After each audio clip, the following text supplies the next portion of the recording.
Is it time to dismantle some doctrines? If you don't know what that means, then come along with me. I'm Dr. Clint Haycock, a former evangelical Bible college teacher and pastor of more than 20 years. Join me as we deconstruct whatever dogmas and beliefs have held you behind, and together work to reconstruct and rebuild your authentic self.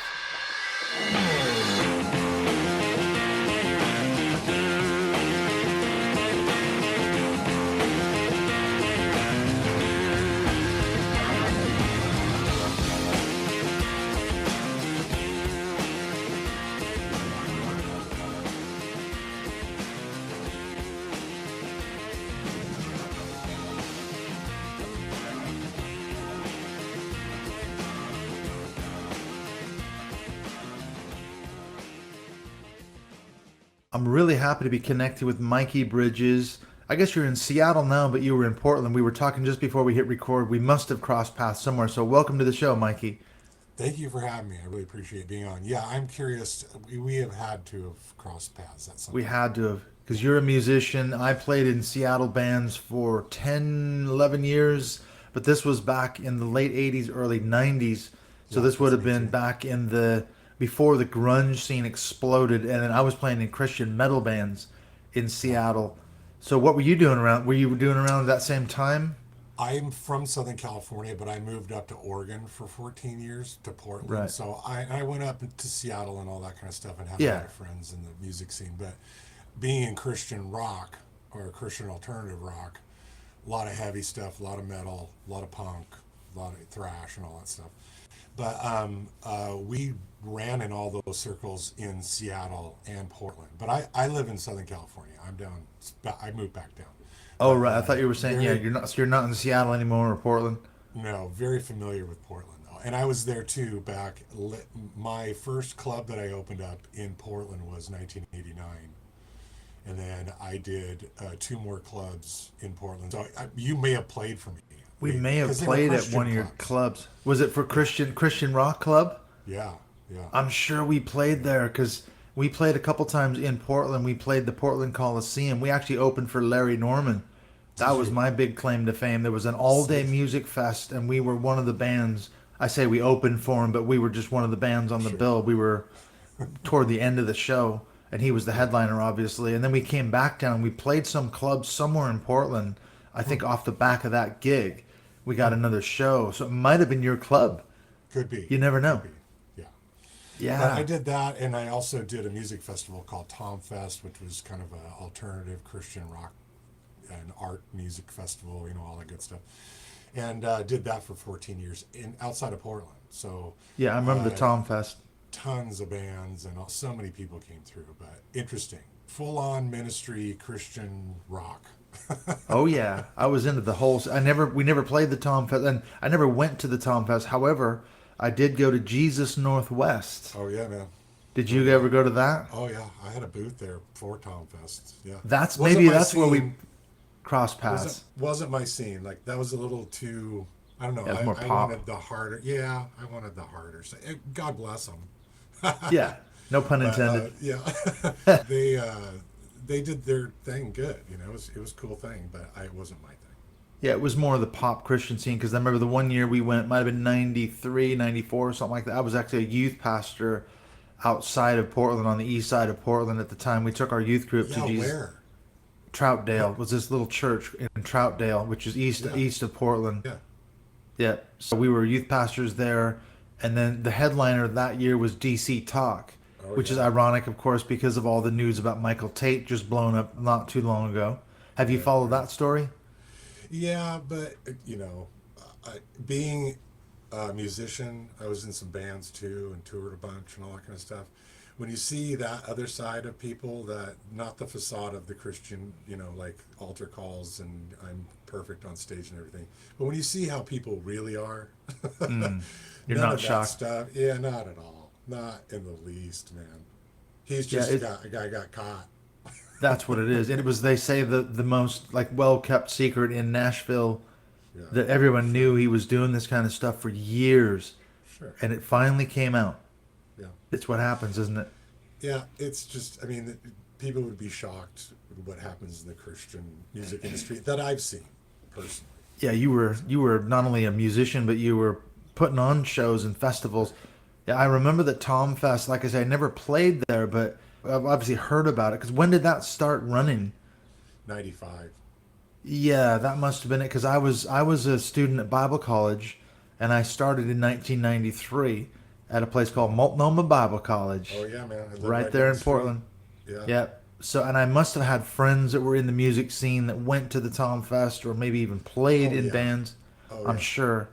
I had a ton of Multnomah kids that were out there as musicians and just people coming to the Oh festival too. yeah. So yeah, But what good you say it times. was more of like an alternative and heavier rock. It wasn't the light pop stuff of the Jesus Northwest No, Festival. no. I mean, I there was acoustic and all that kind of stuff. I mean, we had art and poetry and films and acoustic nights and all that kind of stuff. But for the main thing was there was Jesus Northwest already, and I wanted an alternative for the bands that didn't fit there and would never be accepted there. So it was just the dregs of humanity. The dregs of Christianity. Yeah, we just all, I mean, 100 plus bands a year. It was Wow. fantastic. It was fun.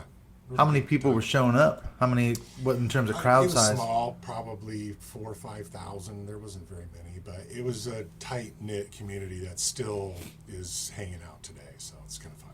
Yeah, there's still, yeah.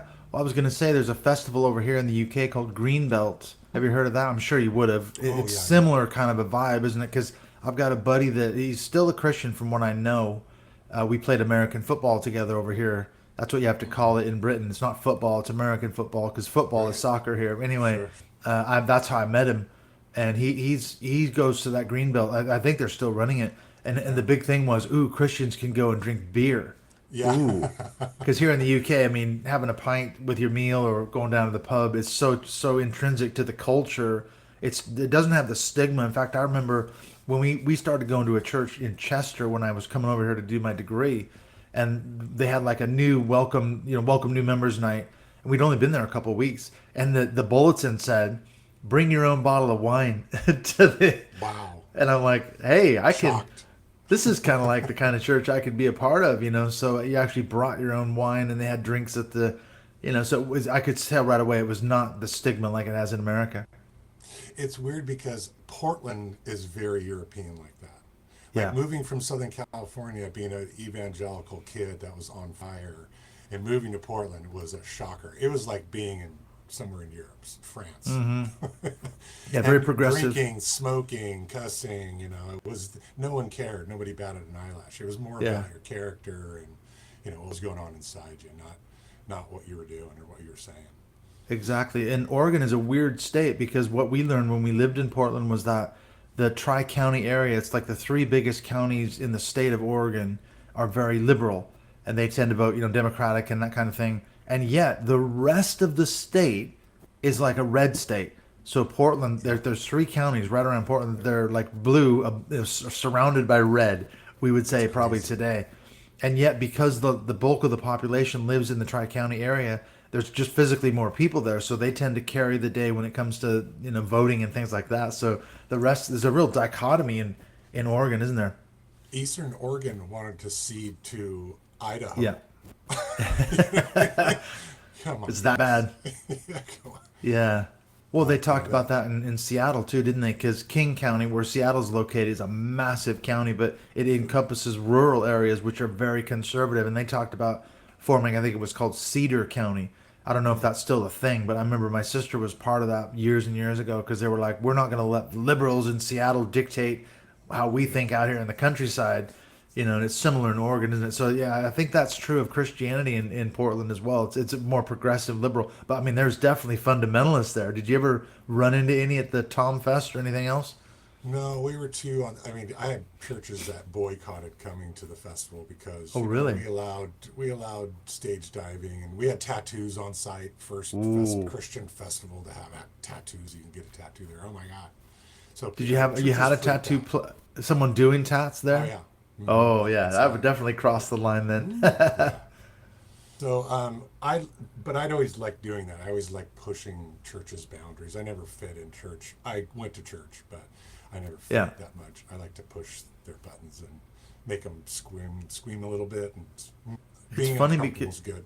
Yeah, I was gonna say it's really funny. I was just telling someone the other day because I see you've got tattoos, I've got a lot of tattoos, and I remember going to that particular Jesus Northwest that I was talking about with our youth group. I only had a couple of tattoos back then, but I was in the Navy, so that's what you did. You got a tattoo when you were a sailor, Sure. and I was walking through Jesus Northwest with my then wife. We're divorced now, but I've got this kind of a Black Panther tattoo on my upper arm, and this woman came up to me, a complete stranger, and literally started screaming at me, "You're going to hell. That's against the Bible. The Bible says that's wrong." And I was like, "What are you talking about? What are you? I don't even know who you are." Mm-hmm. Complete stranger in a crowd. Mm-hmm. And she pulled out that verse in Leviticus, that you should not have markings or cutting of your flesh. And that means that it's a tattoo. And that's what they were talking about. But I turned it around on her because I said, "Can I see the tag on your shirt, your t-shirt?" And she was like, "Don't touch me." And I said, "No, can I just see the tag?" And I said, "Oh, it's 50-50 cotton and polyester." The same exact passage you're trying to, nail me on with this cutting and marking of the flesh thing for a tattoo. You're breaking the same law by wearing a shirt woven of Yeah, two that's a nice fabrics. one. I wish I would So, have done that a long time ago. I've had that same thing. I've had people walk up to me, the hardcore Christians. I had one pastor lady come up to me and in a group say, I would never get that anything put on my body because my body's the temple and I know that Yep. disgusts God. Whoa, lady, I'm like right here. Disgusts God. I'm standing right here. Disgusting? Yeah, wow. Yeah. Yeah, I've been And around a few Christians, people. there's no love Um, like Christian hate. Yeah, I didn't spend much time around fundamental people. It was definitely evangelicals, and then up in Portland, the progressive evangelicals. So Yeah, you were that was lucky. my thing. Yeah, totally. So you didn't grow up like fundamentalist like me or No, evangelical. Because and I'm still dealing with, I religious was trauma listening to the syndrome and podcast. things like that. I listened to your podcast, and yeah, some of the stuff that you guys talk about is like, wow, whoa. It's crazy. Yeah. Well, even when I was writing my book a year and a half ago, going through it all, it was very cathartic and that's what people have said when they've read it. They said if they've had experiences similar to mine or they haven't at all, they Hmm. say it was so normalized. And the way I wrote the book was basically to say that this was completely normal to me as a kid. Yeah, I didn't know any better. Everyone around me was doing the same thing and saying the same thing. So of course, nobody pushed back because it was the right thing to do. And then you look back on it now, and you think, my God, it wow. was like basically I say it was a cult like environment. It was straight out of not or Shiny Happy People, that Bill Gothard documentary. Hmm. Yeah. So yeah, you were lucky. You don't have any religious trauma syndrome apparently. I don't know. Maybe you do. The uh, it was weird growing up because I grew up a child of the Satanic Panic, of course, but my mom was really into it. Oh right. My dad was not. My dad wasn't really a Christian, grew up Christian, but my mom was heavily into everything was satanic. He's coming to get us. You be on guard, watch out with their. I mean, she was Yeah. Full loving, on. but strict about that stuff. But she was kind of weird. She was a bit progressive too. As I was listening to your podcast and some others, I was kind of asking myself that question: when did my mom find her evangelicalness? You know what I mean? What snapped in her where she just really got Hmm. fervent about it? And I haven't explored that with her yet, but that'd be interesting to find out what was the time that she took that corner. She was a Christian, but she took a turn somewhere and got really heavily into it. So I But I think grew a up in lot a of a lot of people did. I did. I mean, like I mm, say, it was. I grew up in the Satanic Panic as well. I remember going to see Mike Warnke. Did you oh ever yeah, see him? yep, He played a gig at what ended up becoming my home church. I ended up at there's a place called Calvary Fellowship in Seattle, and it's no longer there. I think they moved, but it was the sort of precursor to Mark Driscoll's Mars Hill Church because yeah, his church was started off the back of a lot of people that I went to church with at Calvary. A lot of the right. musicians that I played with ended up playing on the worship band at Mars Hill because it was right down the street from where our church was. That's probably where we might cross. We probably know some friend. We probably have friends that did From all that. Calvary, Yeah. I'm Anyway, sure we so do because yeah, that's when I was playing in Christian metal bands in the late '80s. I was a member of Calvary, and Blood Good was a big Christian metal band, And I think one of the guys went to Calvary and they played. I remember dragging my girlfriend along to a Blood Good gig at Calvary Fellowship, and she wasn't a Christian. My attitude was, look, how cool could this be? We're Christians, but we have a full-on heavy metal band at our church playing a concert. Isn't this cool? Don't you want to become a Christian? That's my That was entire the mentality. life. Yeah, that's my entire life. Yep. Show how cool it. people could be. We have long hair, we had tattoos and whatever, and yet you could still be a Christian and rock for Jesus. Because when we were playing in bands, I played in a couple different bands, and we never played churches and Christian gigs. We always played secular bars and clubs all over Seattle and Portland and all that, because our philosophy of ministry was we want to go into the world, into the dark places, and be just as good, if not better, than the other bands that we were playing with, and build relationships with them too. And I'm sure I'm speaking your same language. You were doing the same thing, I'm sure. Yep, exactly. Well, we didn't care. I'd play anywhere. I don't care. Yeah, church or a bar or whatever. It doesn't matter to me. Like, I'll just give me a stage. But definitely we're there for the ministry aspects from day one. So, did you ever see any results from it? Oh yeah. People getting saved? Yeah. I mean, I didn't like the altar call thing, but I did like a message, like a testimonial, and tell you a little bit. I talked too much on stage. So you did the altar call? I didn't do altar calls, but I did a message, a short message. Back then. Hey. And we would connect with people and make friends wherever we went and all that stuff, and try to get them to come to shows. But it was all ministry for me, for sure. And that's was the thing, Go ahead. What were we going to say? That's the weird thing with my mom. Like, that was somewhere she also connected to the music from, like I've heard you talk about Chuck Smith and everybody down in Southern California. Oh, yeah. Vineyard. The Vineyard and the Calvary movement down there, and the music that came from that really just caught fire. Somewhere my mom connected with that. Strange turn of events was this new music that I started getting into from Orange County, all the Christian music that I started just salivating over, was on the same record label as the records my mom was listening to, Maranatha. Yeah, I remember that. And so I was like, oh God, Jesus is proud of me for listening to this, and my mom is going to be so proud of me for listening. Yeah, same label. Yeah, they could have a metal band, and they could have Amy Grant or something like that, So it proves that it's okay. Well, that's how I was allowed to listen to rock and roll, because in my house growing up, we didn't have a television. We were not allowed to listen to secular music. We'd get spanked if we got caught listening to the radio, rock and roll stations. But when the Christian rock scene kind of exploded, my mom actually worked at a Christian bookstore just south of Seattle where I grew up. And she would bring home the demo records. I would go down there and say, okay, I want you to bring that one home. Yeah. She'd bring them home. And my dad had one of those, hi-fi setups where you could put the record on there and then burn it to a cassette. Oh, So wow. I was bootlegging everything I could get my hands on, I got fired for from free. I got fired from my first job at a Christian bookstore because I was stealing the stickers they used to put on that would say buy 4 get 1 free. And Right. I would steal the rolls of stickers, and so I would come back and get free records. I just had to have the records. I wanted the music so bad.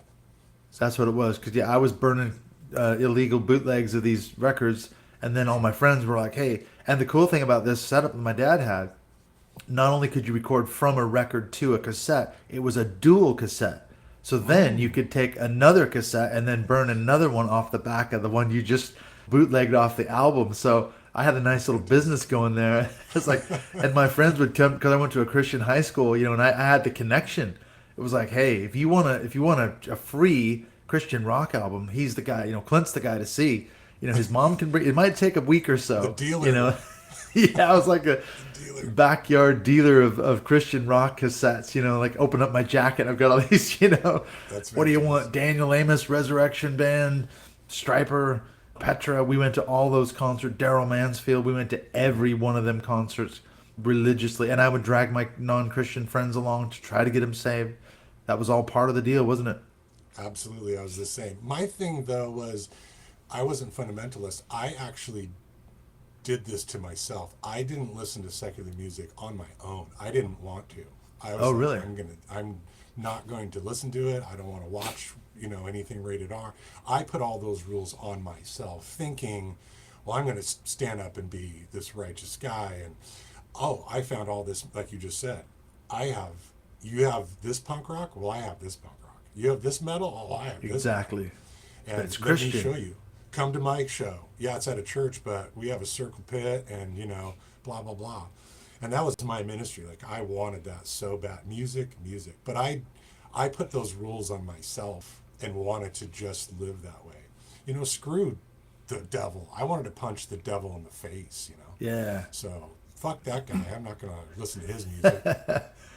I know that was the funniest thing, wasn't it? When I so resonate with what you're saying, because when Christian music started to become a thing, I guess it would have been what, mid '80s and late '80s, when it was more legitimate. I mean, bands were. I mean, we always said Christian music was 5 years behind the times, didn't we? Yeah. I remember saying that. Like, I'd like a band, but you think, God, I mean, music's moved on now. Why is Christian music always 5 years behind the time? But then Stryper came out, and I mean, I went and saw them the first time they came to Seattle.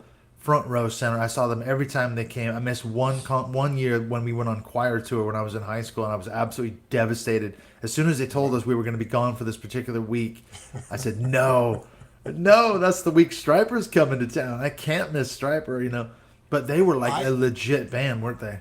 In the day. For me, it was like, I appreciated that they made it. They were like a trophy for us. Yeah. It wasn't my band. It wasn't your my style of thing. music. In fact, you know what, man? I just went on a podcast with him briefly for 20 minutes. It was wild. It was so weird. Don't meet your heroes. That's one of those things where it's like, Oh, right. okay, this is interesting.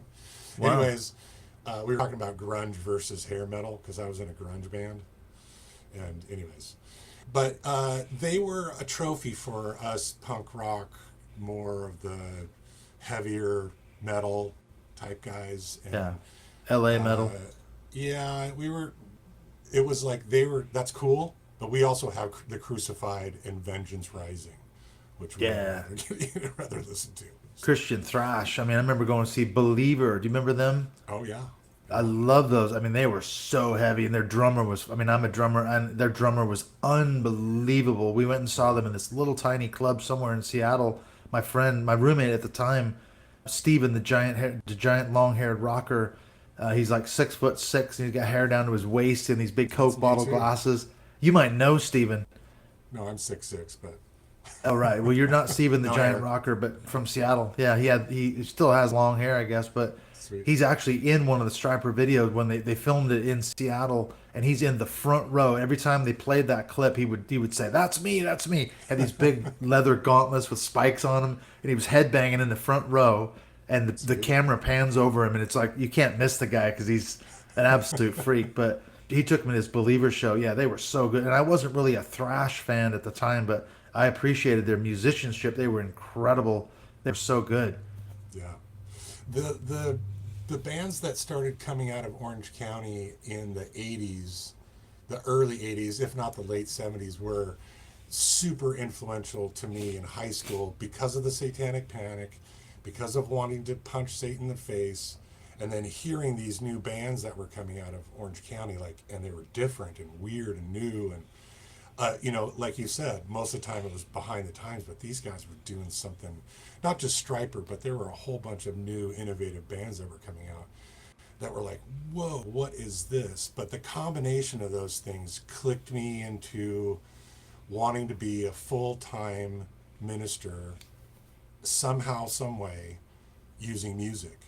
Right. And I did that for decades, and did some other stuff too, but decades. And that's when the shit hit the fan 40 years later. I was gonna say, yeah, we got to talk about how you ended up getting out. But I was just thinking when you were talking about the Satanic Panic, going back to Stryper. I mean, look at their albums back from then. To Hell with the Devil. I loved it. Soldiers Under Command. We are soldiers under God's command. And we learned all those songs. I mean, that was the music I was into, was like commercial metal and all that kind of stuff. And so yeah, I can remember playing those songs, singing the songs, had all the cassettes in my car, blah blah blah. I mean, and I was fully bought into the whole spiritual warfare, to hell with the devil. And you listen to I listen to the lyrics now. I for some reason I caught a Striper video on YouTube about 6 months ago, and then of course the algorithm starts suggesting, oh, if you like that, maybe you'll like this. And I was listening to the lyrics. I'm like, God, they're so juvenile. Oh yeah. For what they actually say. It's like, we just believe the Bible and we're gonna win, and it's all this kind of triumphalistic Christian, anthemic. Not really. I don't know if it's Christian nationalist really, but it's very, machismo, Christian rock. We're gonna smash Satan back down to hell, and I loved that. And the bands that I was listening to were also a little bit militant about wanting to cut the devil's head off, Yeah. And that was appealing because it was like aggression, and I can use guitars and drums to fight the devil. Yeah. Fuck yes, man. I'm Hell in. yeah. I'm in. Way in. Oh, and that's... So, go ahead. Go ahead. I was just going to say that when you talk about your philosophy of ministry, wanting to get into the music industry on some level, I mean, I can so resonate with that, like we were saying before. The idea that you could be cool, you could still be a Christian, you could rock for God, whatever style or genre it was, and it was something you could legitimately invite your non-saved friends, schoolmates, co-workers, whoever they were. If they said, oh, Christian music is shit, you say, wait a minute, you haven't heard this band, and we're playing a gig down the road next week or whatever, and you wouldn't be embarrassed by having your friends show up, and they'd hear the gospel. Because I can remember, like I said, I took my cousin to so many shows, Petra and Resurrection Band and all this, and he went forward at a Resurrection Band gig when Glenn Kaiser did the altar call, and I went up with him, and I'm like, this is it.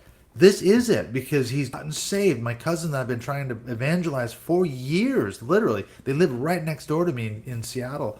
And my cousin Dan went forward, and it was like, yes, this is an answer to prayer. So everything came together. But of course, the ironic thing was the conversion didn't stick. Nothing happened. And you think, okay, why didn't it happen? If God's all powerful, then he got saved and he should have changed his life, but he went right back to his, sinful lifestyle, and nothing changed. That's wild. But yeah. I mean, I've seen a lot of people go forward, and then I see him a couple days later, and it's like, okay, nothing. Yeah, nothing changed. But it's the emotional, the Spirit of God, and yeah, the mystical manipulation, whatever you want to call it, milieu control, because it was powerful. I mean, obviously you've got the music, because I can remember, like I say, when I took my then girlfriend to see Bloodgood at our church, Calvary Fellowship, I can't remember, Les Carlson, the lead singer's name. He got up, he preached a little bit, and then our pastor, Wayne Taylor, got up and preached again, and then he had everybody sing, I have decided to follow Jesus. Everyone in the crowd. I mean, talk about manipulation, because probably half the people there weren't even Christians. And he wanted us all to sing, and I kept looking over to my girlfriend like, you going to sing, or what's happening? Are you going forward? And she didn't. I was so disappointed, because I thought I shouldn't have been dating her anyway, because she wasn't a Christian. I knew better, because missionary dating. Yeah, missionary dating, but I thought this is gonna work. This is gonna work because I'm at a Bloodgood show. She agreed to come. She thought it was cool. It was kick ass and all the rest of it, but she didn't get saved. So it didn't work. I had the same experiences too. That was a little bit, I don't know. I didn't like that kind of stuff. I didn't like the altar calls. I didn't like the cheesiness. I didn't like the messages or the promoter or the youth pastor, whoever's having us getting up and gotta talking. get up there. It's like, hey, just let us handle it, and it'll be cool, and I promise you we'll still give a message, but it's going to be a little bit different. But we were after it. We were just trying to cut out the cheesiness. However, I look back at my own bands and our records, and yeah, it's pretty cheesy. Yeah, because it wasn't then, though. Yeah, the festivals and the music venues that I built, I wanted to get rid of all that. I wanted to get rid of the Christian club, and I wanted it to feel like a club. Like you're going into a live music venue, like you'd go anywhere else. This isn't Christian-y. There's not tapestries on the walls. There's not people handing out flyers at the door. Yeah, it's a dungy club, and it's rock and roll typical club. rock metal club. Yeah. I liked that aspect of it. I like to push the buttons of the church. Meanwhile, still ministering. I really wanted to be out where Christians weren't, where they wouldn't want to go. And in Portland, it's easy to hang out with junkies and prostitutes and transgender, homeless people, all that. Regular people, black, white, Asian, Hispanic. Portland was a melting pot and a non-judgmental one, which I really enjoyed. So we got rid of a lot of the fat, I guess, and just Yeah. wanted to be authentic and love Jesus and show somebody a different Jesus back But then. did you need support of local churches? Because that's one of the big things. 'Cause I remember when I was a student at Multnomah, you had to have a quote unquote student ministry. You had to, and that was literally a requirement. You had to earn 4 or 1 credit per term, so 2 per year, so whatever it was. And if you didn't have it, you literally couldn't graduate. But I remember it had to be an approved, legitimate ministry. And a friend of mine was trying to do a similar thing, and he got shot down by the student ministry director because the guy said, "Look, this is not a legitimate church ministry. You're Sure. out there doing rock and roll music, and that's not going to work." So it's like, wait, I'm being missional, and that was the key word. I can remember latching onto that word.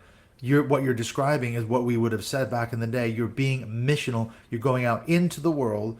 You're being a legitimate force for good, but you're just as good as any secular band out there, and you're meeting people where they live. And that's not good enough because it's not under the sanction of some local church. Did you ever Yeah, encounter that kind of stuff? no, again, we were more on the gritty side of things. We're not the polished side of church. We were the gritty side of church. But getting involved with the church would have meant they would have led what we were doing, and I don't think Yep. any of us wanted that. It would have taken Um, over eventually. yeah, well, or tried or whatever. But we just kept an arm distance. We did have some churches that were, loved us because I was doing a concert every weekend.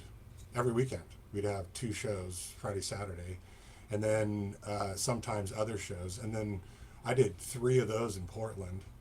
And I did the music festival, which was every year, 150 bands and all that kind of stuff. So we were legit in our region.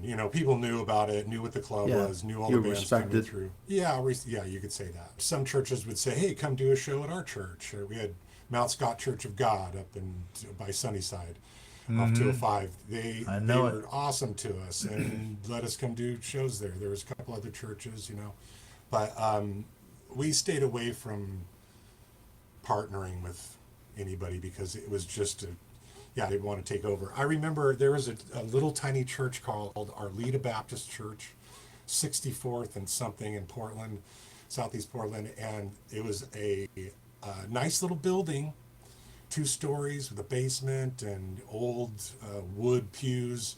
This church was dying. They had about 12 members, and they were all over 70, I believe. Yeah, They were literally literally dying out. dying, and there was no one else coming. And they had this gigantic basement, and they were doing some concerts with, kind of trying to do some concerts, and then I came in and said, let me do some concerts here, and that just went crazy, and we just were off to the races. So we didn't need to, other than that kind of partnering, we just didn't.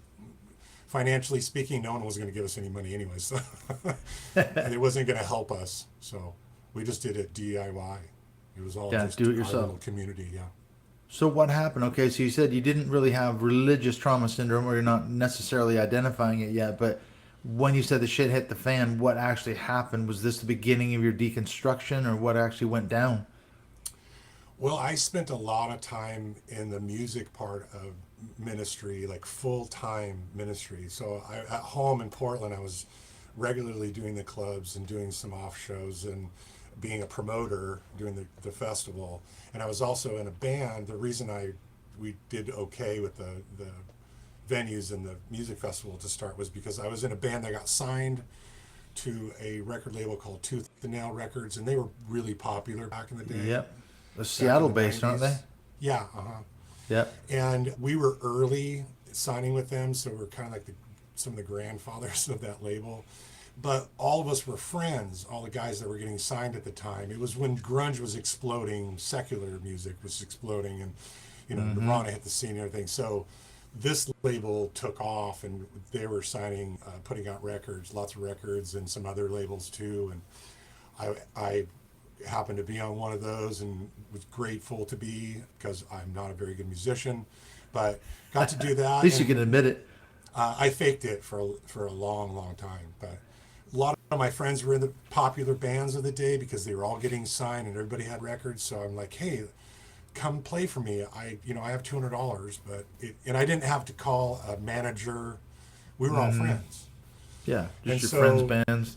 yeah, we're still friends to this day, which is awesome. But that morphed into I did a few more records. I did more records on another label with another band, and got to tour and evangelize all over the United States, and played with tons and tons of bands, lots of festivals. Played those kinds of events that you're talking about, where there's big crowd and they switch from this punk rock guys to now we're going to sing a hymn. Oh yeah, that just or the cheesy host guy that is so out of place. And hey kids, what about skateboarding? And can you show me a trick? Yeah, we're gonna shred, man. Yeah, He picked up a few words from the kid. I'm down with the kids.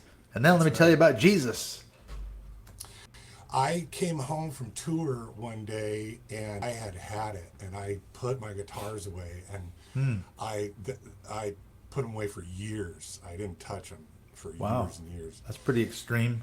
Yeah, but in between then I got to move. I became a single father, a full custody single father. I moved back down to my hometown, and I took over this ministry that they were doing down in my hometown, and I got into video games. Long story, I don't want to get into it, but I got into video games. I had a music venue, and inside it I had a room with PCs back when Call of Duty was first coming on the scene. Yep, multiplayer games. They were networked together, so these kids loved it. So, hey, ministry and video games. Let's build video game centers and have kids come in and, okay, you get if you memorize this verse, you get a free hour.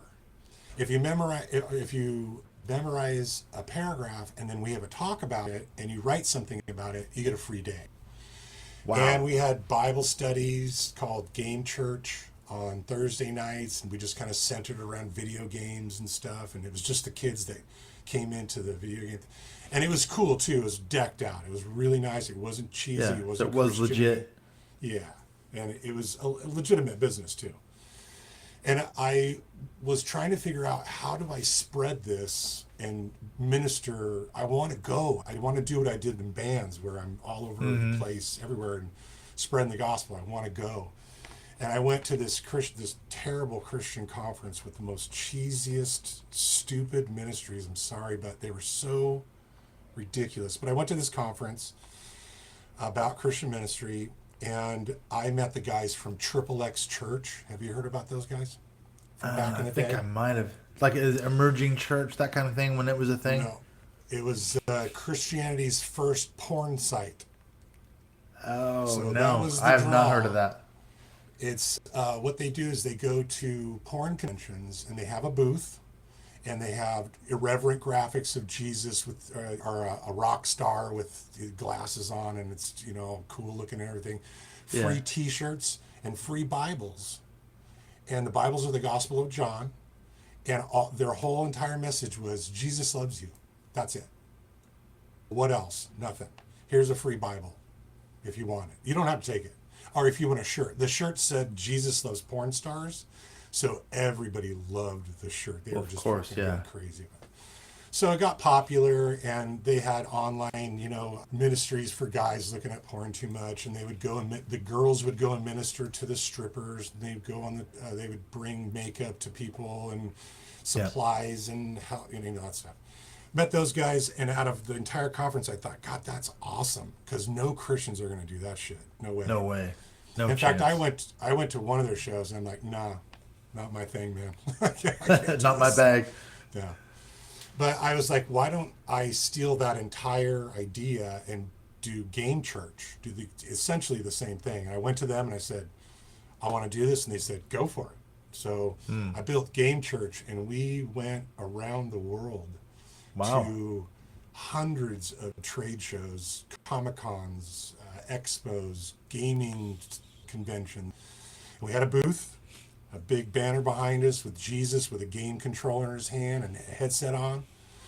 And our messaging was Jesus loves you. And here's a free Bible. We had stickers and buttons, and people thought it was so funny because it was Jesus playing video games. And it spread and spread. And it said, we had t-shirts that big bold letters, Jesus loves gamers. And people were wearing those around, and we were seeing media with it. And we're like, Yeah, we're, free advertising. there were people outside picketing the Comic-Cons saying, you're going to hell and all that stuff. And we're like, they're wrong. This is Yeah, something we're different. in there talking to people and actually engaging. We built a community, and it was going very, very well. And it was the YWAM model. People would come out on a trip with us. We'd say, hey, we're going to Phoenix Comic-Con. We need 6 people to come to make this go. Volunteers, you got to pay your way. And we would collectively pay for that show and make it go. So I did that for 10 years and was full ministry on the board at church, fully involved at my church, mentors, pastors, mentor couples. I was in, like, Yeah, you were all in. Yeah. And everyone knew that I was in ministry. I was in full-time ministry. That was my paycheck, 24/7. And Yeah, I you lived loved it, breathed it, slept it, ate it, everything. Loved it. Jesus was my best friend. That's the worst thing that I lost. Yeah, you lost He your was best my friend. Yeah. I know there's a big sense of sadness, isn't there, on some level, isn't it? Yeah. That hurt me the most.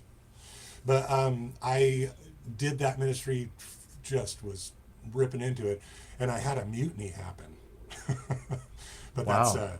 that brought that whole thing down, which needed to happen anyways. But I was going to I was full in, man. I mean, I was 100,000,000% in, and I was going to a church with a pastor that was progressive. I actually, to this day, don't think he's a Christian. I think he's past it, but he won't tell anyone. This guy should have been a professor. He was just really great. Any trip he went with him, he was a historian, very humble and meek about it, just knew his shit, read 6 books at a time, had a pocket protector kind of thing. He was just wasn't the kind of pastor that wanted a spotlight at all. He was a teacher.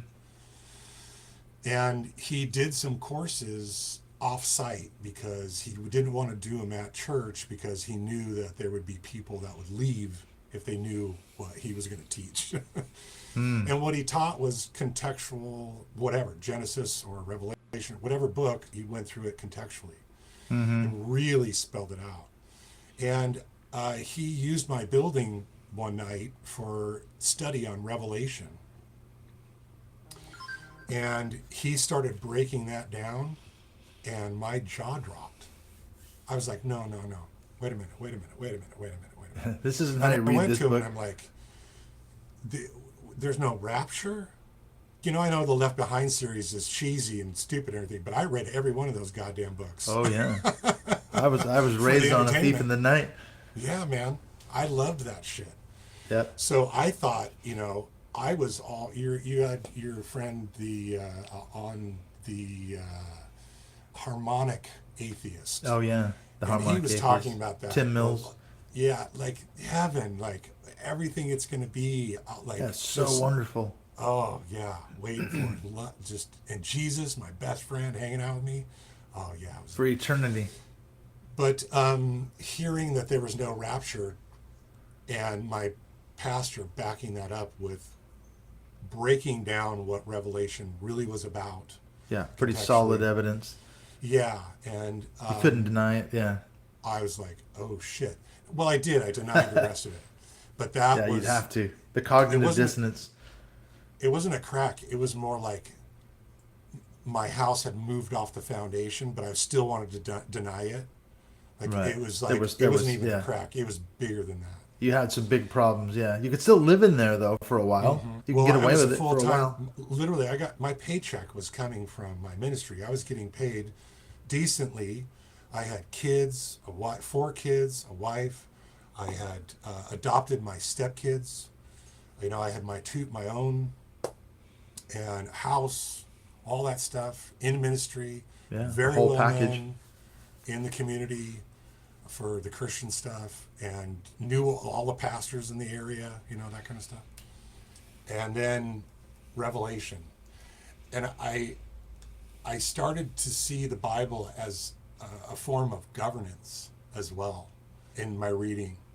And then he did another study in Genesis. and it was over. Genesis to Revelation. There's Just too couldn't much do it just anymore. here.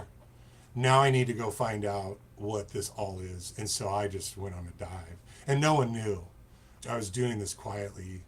I had some questions. I questioned one of my friends. I could tell I went too far with one of my friends because I started to question, and him and I were in a band together, and we had just done a project together, and I was telling him like how I was feeling and some of the questions I had, and I could see him kind of like backing up a little bit and just Whoa. going, those are probably not questions we ask, and I was like, yeah. That broke me. That really broke the dam, and everything else from that point was just erosion. Yeah, you everything couldn't eroded away. just couldn't do it anymore. Yeah, your finger was in the dike, but then all of a sudden the whole thing collapsed. Right. How ironic! You had a revelation in the Book of Revelations. Right. I mean, yeah, it's so funny because I can remember teaching a class at our church years and years ago when I wasn't even a pastor. I was just one of the elders before I was pastor on the Book of Genesis, and I was trying to explain some alternative, like sort of like your professor pastor guy, some alternative readings to Genesis chapter 1, and I dared make the suggestion that maybe that Genesis chapter 1 doesn't say that the earth was created in 6 literal days, that maybe the earth was billions of years old and it sat there for a long time and then God decided to start doing something. And the firestorm that caused, I had people shouting at me, literally shouting at me in the classroom, and I was totally unprepared for it. I went in there thinking, this is interesting information. This is just a possible explanation. I wasn't saying this is the right way to read this text. My God. Yeah. And they went to the elders and complained and said I was teaching heresy and all the rest of it. I mean, so yeah, you can see the doubling and tripling down. Don't you dare suggest. So you had the opposite. You would have been one of the ones that said, wait a minute, you just blew my whole universe out of the water. It's interesting too, for you coming from fundamental background and me not, still having that same experience, whereas you have kickback, even in very progressive circles. Even, a lot of these guys got into all those pastors that came through, that Rob Bells and, all those guys. Donald Miller, yeah. Very progressive Christians, evangelicals, still a lot of pushback on contextual teaching. Like, here's what it truly meant here, guys, or we're reading this all wrong, we're teaching it all wrong. Like I just went down the rabbit hole and started going deeper and deeper. The one funny video I watched, which was really mind-opening for me, was a silly animated one called Satan's Guide to the Bible. And it's kind of funny because the way they do it, it's entertaining, but I really liked it because it pointed out a lot of discrepancies, and if you have any cracks, it's a great thing to go down because it starts explaining you're not crazy. This is literal here. This is what this is here. It makes complete sense if you read it like this. Here's some things that you should look at. Here's who God really was. If we go back and look at his personality and who he is. I just went down that and I couldn't come back. Once you see it, you can't unsee it. I have friends of mine saying, I'm praying for me, and you'll see soon. I pray that your eyes are. There's no way I could go back to that. Yeah, the scales have fallen from your eyes. Yeah. I had a similar kind of experience when I was doing my PhD over here in the UK. I did my doctorate on the Book of Ezekiel, and I did a super deep dive into the Book of Ezekiel, studied all the commentaries, and you had to get really, really into it. And the more I realized that the God of the Book of Ezekiel is a horrific, abusive character. The stuff he has Ezekiel the prophet do, at one point he kills his wife and says, Ezekiel, I'm going to kill your wife tomorrow. You've done nothing wrong. And in fact, you've done everything I've asked you to do, which is some really crazy shit. I'm going to kill your wife, and you're not going to be allowed to mourn for her as an object lesson to your fellow exiles here in Babylon. And when they ask you, Ezekiel, why aren't you crying? Because your wife just died. I killed your wife. You're going to say to them, well, this is, God's work, and this is what's going to happen to you. And you're going to turn it into a sermon opportunity. And that was kind of what broke me. It was like, I can no longer in good conscience serve and worship that God, if indeed that is the true God, as it were. And I just, once you see that, you're like, wow, that's shocking. I was one of those Christians, though, I will be totally honest. Like, I took whatever the pastor fed me. And I studied a little bit. We all did. I studied in Bible study. I didn't go and study the Bible. You know what I mean? Really, really get into it. It was just me doing whatever the sermon was, or whatever we had on Wednesday night, or our guys, night Bible study at the pub, going over some passages. It was never a deep dive of what is this, where does this come from, who wrote it, when it was written. Yeah, the backstory. Now that I've gone backwards, and there's so much good information out there about who wrote what, or do we know, and when it was written, like just thinking about it nowadays, like if I wrote a text about something that happened 150 years ago, given what's happening in political times right now, my skew is going to be there. And that skew is found in the Bible. And you can hear that bias in Scripture. So it's fascinating and wonderful. I'm more intrigued by the Bible now than I ever was. But in a different sense. I was a shallow Bible study guy, for sure. Till now. But the thing is, from my point of view, I came at it from the whole inerrancy, inspiration. The Bible contains no errors of any kind. Not a crack can be allowed to appear. So you have to defend everything, including the genocide in the Bible and the slave owning in the Bible. And there's always an answer for everything. And it's, God never gets blamed for anything and all the rest of it. And we just did a deep dive the other day, my friend David Johnson and I, we looked at 10 biblical justifications or Christians' justifications for slavery from the Bible. And we went through each one. It's like I would have probably upheld most of these when I was an evangelical. Now you think this is just beyond cringy. This is just horrific. The gymnastics that you have to do. Bro, God's ways are not our ways, bro. That's right. It's the ultimate ace card. When we get home. We'll know when we get home, bro. Yeah, Christian. Fuck all the rest of this. Yeah. I'm aware of the time, but I was going to ask you too, what are you doing now? So you deconstructed. Maybe we can fast forward to because you said you're doing another festival. You're kind of undoing the Tom Fest, I think, aren't you? Is that part of your, paying back and making it right? No. No. Well, I wanted to go back because I wanted to encourage anybody listening, because I've been encouraged by listening to your podcast.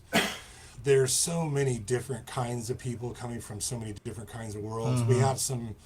We have some similar strands, the satanic panic type thing, evangelism, whatever. But I would encourage people, because hearing other people's stories has encouraged me. I'm not alone. I felt totally alone. Yep, when you lose a community, I lost my house, I lost my stepkids, I lost my wife, I lost my job, my community, my business partners, my business contacts, because I was in ministry. That's all I did. Everything except two of my kids. And I'm still haven't landed. I still don't know up from down right now. But I survived, and I feel way better now than I did. And my wife now is sensational. Like, we've been married for almost 8 years, and it's fantastic. And I love my life. It's still hard, very, very difficult, still processing. But I encourage the people out there, just listen to more stories. And I would encourage you, as one of our leaders, we need a conference of some sort. We do, some kind of get together somewhere, either online or, I know you do your Zoom calls on Patreon, people become a member, but some kind of conference for like-minded people to share stories and hang out together and all that stuff. Anyways, I told if you could organize that, I would love to. You're the master organizer, though. You're the guy with years. I'm the guy. I was gonna say you're the perfect guy to talk to. I was gonna say maybe if you're interested, when we start up those Zoom calls again, I'd love to have you back as a guest on the call, because I think people would just love to hear your story and get to meet you for an hour or so. It's a great way to connect with people in that community, because I agree 100%. We're built for community, aren't we? And we lose that. And I thought what you said was really poignant. You lost Jesus, your best friend, and it kind of reminded me, it's like being in a relationship. The person you fell in love with, maybe a couple years later, you're not in love with that person anymore, and you break up and you go your separate ways, you get divorced or whatever happens, and you think, what happened to that person that I fell in love with, that I was so in love with? That's gone now. And I really deeply regret the loss of that, but it's gone. You can't get it back. I mean, it's not going to happen, is it? Yeah. You just have to deal with it, move on, and you need support for in that community, I think. That was tough. Like I talked to him every day. Like I talked to Yeah, him. I had discussions with him. I went through stuff with him. There wasn't a time when I was, doing something that I didn't have him in my head. It was a weird thing maybe for me. But as for now, so I don't take up way too much of your time, I went from full-time ministry to like that whole career was gone. I mean, Just it was supposed to be up. another 10 years and a parachute at the end and all that stuff. Rapture up. Yeah, rapture up. I was supposed to get, whatever, but all that was gone. So I've been kind of piecemealing my way, trying to figure out who I am now, because I lost my identity. It was gone. That's because everything was in that. So I'm still trying to figure out who I am and what I can do for a career. And here I am, 55. But on the fun stuff, as a hobby, I did TomFest for 14 years in 4 different states, and lots of bands came through and lots of people came through. And for the 30th anniversary, I didn't want to do a music festival. I'm too old I went to a music festival last October, and I'm just like, get me the hell out of here. Yeah, I can't do this, Not man. for me anymore. Give me a hotel room and all that. Yeah, I'm dude, not sleeping yeah. in a tent on the friggin' ground. No, Been there, done that. So That's a young I man's was, game, isn't it? because of building GameChurch and going to all these conventions, I said to myself, why don't I marry a festival with a convention? So we're actually doing something. The festival is called TomFest. It stood for The Other Music. It was actually a joke. We were trying to name it, and one of my friends said, maybe Tom or Frank, and it was like, ha ha ha, and we're like, yeah, TomFest. Actually, that works. So we did that. But this is called TomCon for convention, and it's 60 plus musical artists, guests that are being interviewed in front of an audience with a moderator. And then we have some late night music, some really special late night music. Some legends from the 80s and 90s are coming back to play some music. On top of 2 days of listening to basically a podcast with a bunch of people on it over and over in front of an Very audience. cool. So, And just where like is a this going to Comic-Con. be? When and It's where is this going to be? October 24th and 25th of 2025 in Orange County at the Crown Plaza, Costa Mesa, in the Promenade Ballroom. And how much does it cost to get into this gig? $150. I mean, that's cheap at the price, man. For what you get, was it 2 or 3 days? It's going to be a very intimate event. I've been to a couple of reunions from some buddies of mine that did some shows, and standing in some of these rooms down here at the Hard Rock, I was rubbing shoulders with some of the heroes of my teenage years. Guys that were on the walls of my bedroom are standing there at, this reunion show, and I'm like, they're talking to me. They remembered my name or something. And it's just like, whoa. And I would like that experience for people coming to this thing. So it's not like where they're going to go and listen and that's it. You go, you listen, you hang out with your hero, you talk to them, you tell them a story, you get a signature, take a photo with them. It's a big, giant meet and greet, which That's never cool. happens. So Yeah, for $150, there's nothing in it, is there? That's absolutely a screaming deal. I would love to be a part of that. That would be so cool. Yeah, that would be great. I'm hoping, I'll have to think about my schedule, because the problem is I'm a teacher over here in the UK, so I'm stuck with the academic calendar. So I can't take time off during the terms and all the rest of it. It's only when there's breaks and stuff like that. So I'll look at those dates and see what I'm doing. Maybe I could fly out to California. I'd love to be a part of that. That would be just cool, wouldn't it? It's historic. I mean, I've got a band, kind of like Ringo Starr does his, all-star bands. We have an all-star band from the 80s that is insane. I mean, literally, it's insane. Like, I'm giddy thinking about it. So Yeah, it's fun. who's actually getting up on stage? Well, it's like a big the other high day. school reunion. Yeah, I mean, it's like the gig just the other day. I mean, as we're doing this recording now, Ozzy Osbourne just died a few days ago. I know this recording isn't going to come out for a while, but what a legend, man. I mean, because a friend of mine went to that gig in Birmingham, and it was just as we're doing this recording, it was 2.5 weeks before he died, and he said Ozzy was fantastic, and the lineup was unbelievable. The bands and the solo artists that were there, and then Ozzy turned around and died just a couple of weeks later. You think, how rock and roll is that? So That's you're perfect. you're right up there, man. Yeah, it was perfect for him. That's awesome. Yeah. Yeah, I hope some people come out. You can find TomCon on social media and all that kind of stuff. I'm sure we can put it in your Yeah, I'll notes put or the link in whatever. the show notes. We'll definitely promote it. But yeah, so that's what I was going to say. How can people find you if they want to just connect with you personally? They say, okay, I want to talk to Mikee. What's the best way? Should they just go through the TomCon links and find you through that, or what? I'm on social media at Mikee Bridges. It's Mikee Bridges, like it sounds.